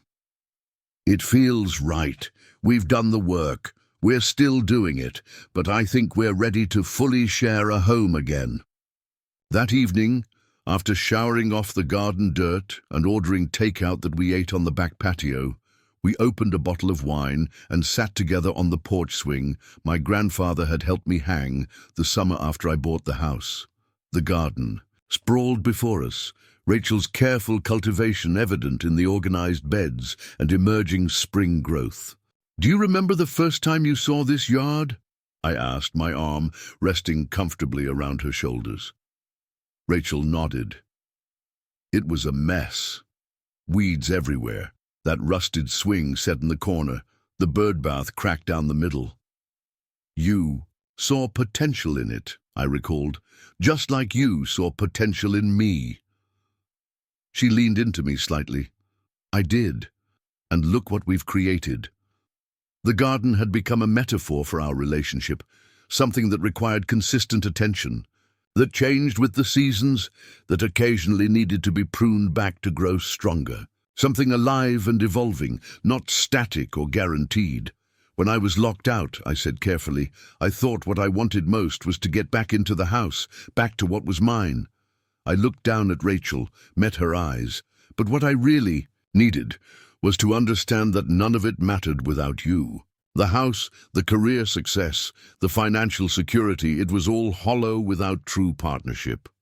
Rachel reached for my hand, linked her fingers with mine. "And what I needed was to know that I mattered to you, not as an accessory to your life, but as an equal in creating our life together." "You always mattered," I assured her. "I just didn't know how to show it properly. I'm still learning." "We both are," Rachel acknowledged. "It's a process, not a destination." As the sun set behind the maple trees, casting long shadows across the garden we'd tended together, I felt a profound peace settle over me. Not the false security of ownership or achievement, but the authentic contentment of being truly present in my own life, of seeing clearly what mattered and prioritizing it accordingly. The house on Oak Ridge Drive was no longer my sanctuary, my singular achievement, my grandfather's legacy carried forward. It had become our home, our shared project, our mutual investment in a future together. The deed now reflected that reality, both our names recorded as equal owners. But more importantly, our daily actions reinforced it. The choices we made to see each other, hear each other, value each other's dreams and needs. Sometimes, I realized, you have to lose your keys to find your way home. Up next, you've got 2 more standout stories right on your screen. If this one hit the mark, you won't want to pass these up. Just click and check them out.